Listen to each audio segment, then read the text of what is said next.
The visually stunning and heartfelt Soul is one of Pixar's most acclaimed films to date, and hidden in the movie are stacks of deep-cut references to other classics such as Inside Out, Toy Story and WALL-E. Yippee-ki-yay movie lovers, I'm Jan, and in this video I'm revealing every Easter egg and crucial detail you might have missed in Pixar's Soul. There are some spoilers, so take care.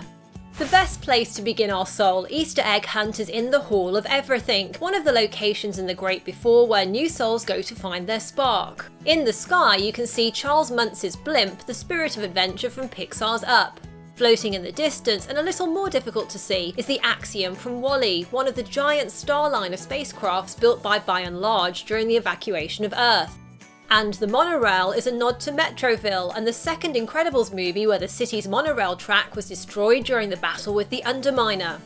Back on the ground, the Aztec temple is a reference to Coco's Land of the Dead and the stone structures that form the base of the buildings in that movie's afterlife.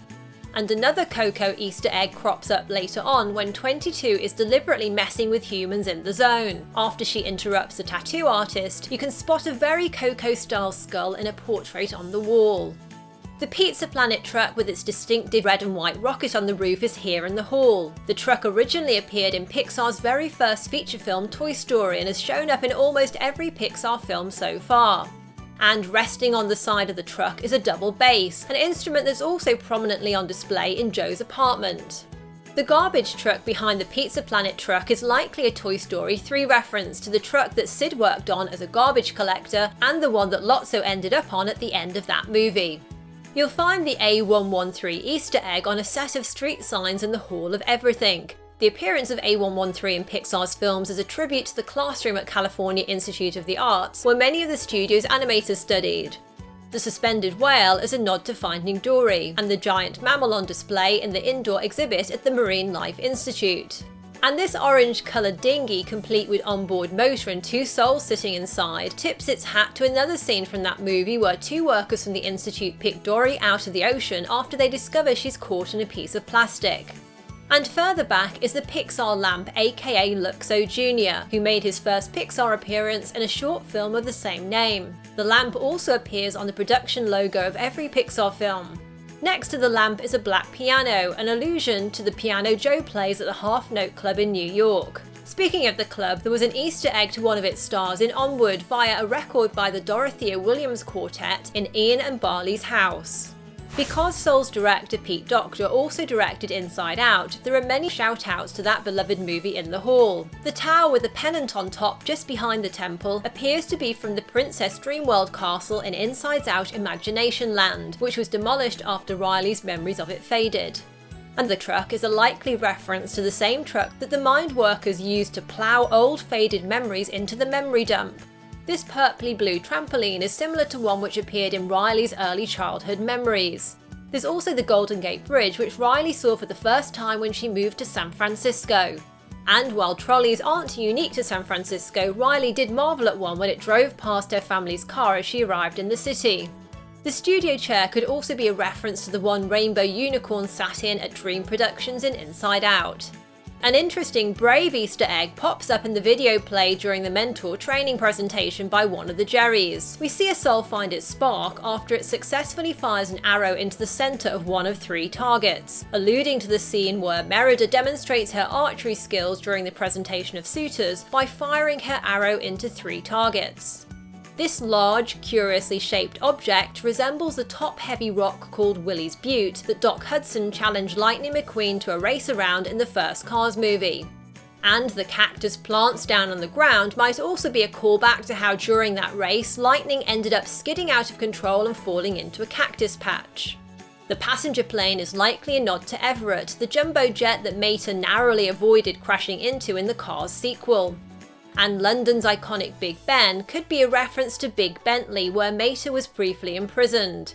The Eiffel Tower from Paris, which also appeared in Cars 2, is here as well, although this could also be a reference to Ratatouille. And this biplane here may be one of the light aircraft flown by Charles Muntz's dogs in Up. And it might also be a hat tip to Barney Stormin, the piston-cup skywriting plane from the first Cars movie.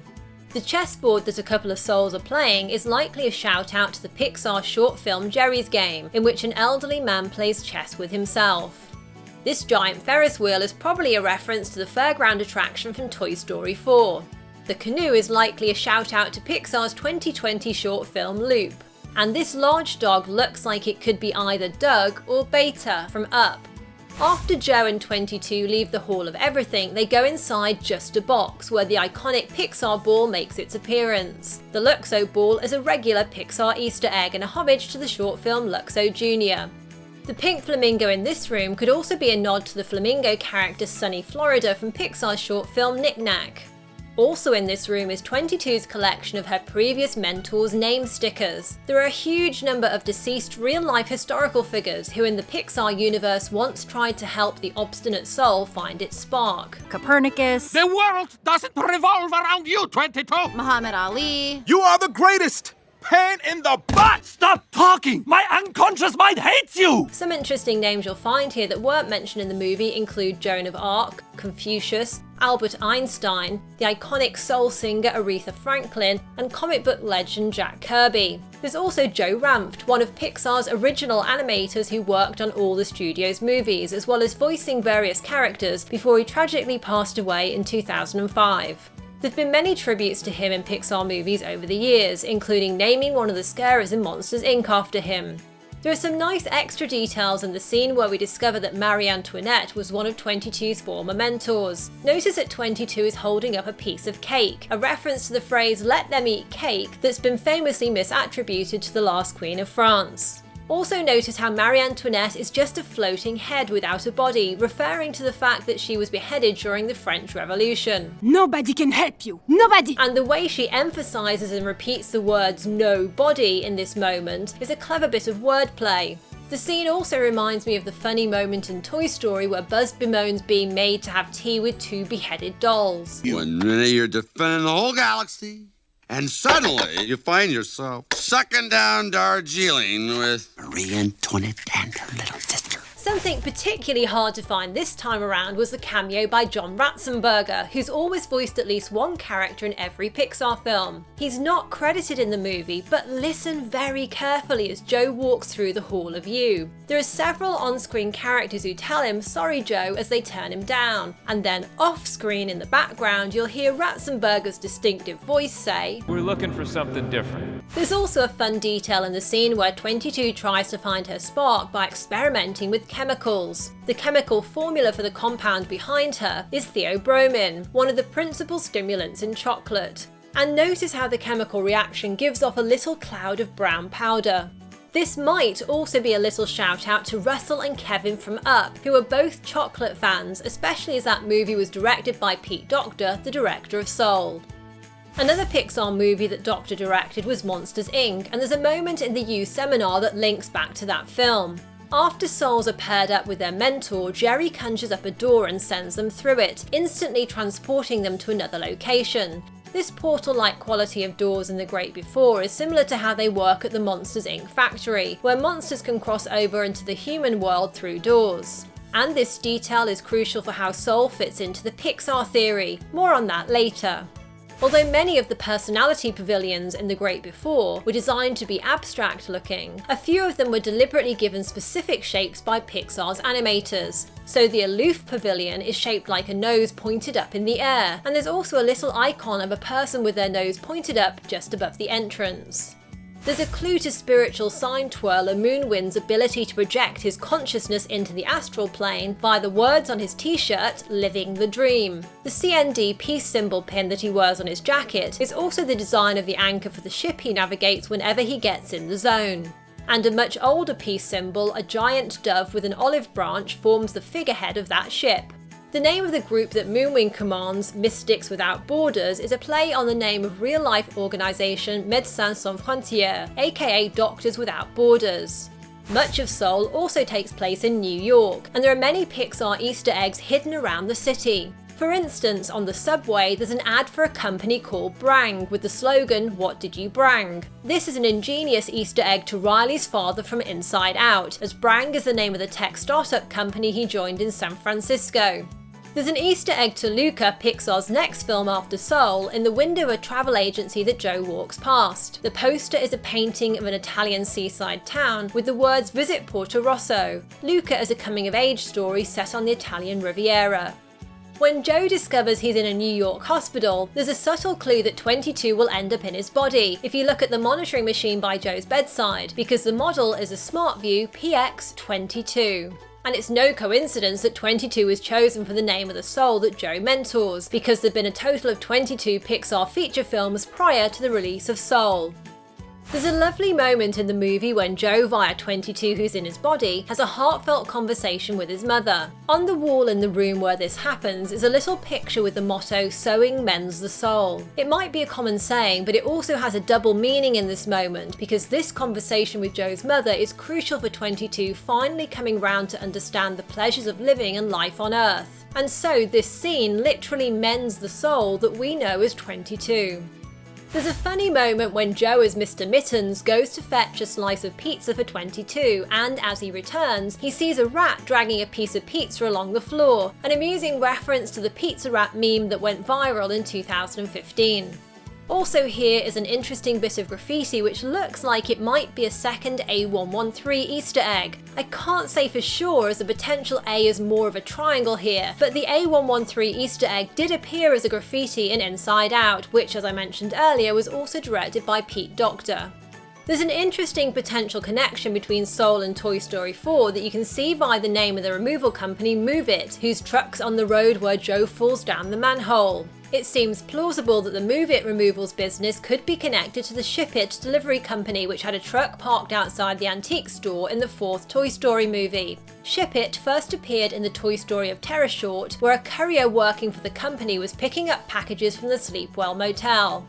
And there's a deep-cut Disney Easter egg in this scene via the name Retlaw on this van. This is a reference to Retlaw Enterprises, originally known as Walt Disney Miniature Railroad, a company set up by Walt Disney himself in 1950 to manage the rights to his name and a couple of attractions at Disneyland that belonged to him. Retlaw is the name Walter spelled backwards. A regular Easter egg in many of Pixar's movies is a Chinese food box which makes at least 2 appearances in Soul. You can see it on the hedge fund manager's desk here. The box has a very specific design and, among other films, has appeared in Soul director Pete Docter's Inside Out and Monsters, Inc. While its first appearance was in A Bug's Life, where it was called The Chinese Cabinet of Metamorphosis. You can spot the same takeout box design later on when Joe crashes into a garbage can and his hand gets stuck in a discarded box. The existence of recurring objects like this box in so many Pixar films like Soul is evidence for the Pixar theory that all of the animation studio's films exist in a single connected universe, and have made a separate full video explaining exactly how Soul proves the theory correct. There's a card here, plus there's a link to watch it in the video description. By the way, I enjoyed how Mr. Mittens the therapy cat brought lots of physical comedy to the New York part of the movie, and the Art of Soul book reveals that the name of the cat therapy service he works for is called Feline Better, a play on feeling better. The Art of book also reveals the meaning behind the symbols on 22's pass. 22 is apparently a moody, extroverted cynic who's extremely punctual. I can thoroughly recommend checking out the Art of Soul book to appreciate and learn much more about many of Soul's early concepts and how they progress to their final version in the film. I'll add a link to where you can get the book in the video description. Now, if you didn't sit through the credits for Soul, you might have missed out on a little post-credits scene in which Terry pops up for a final time. Hi! Movie's over! Go home!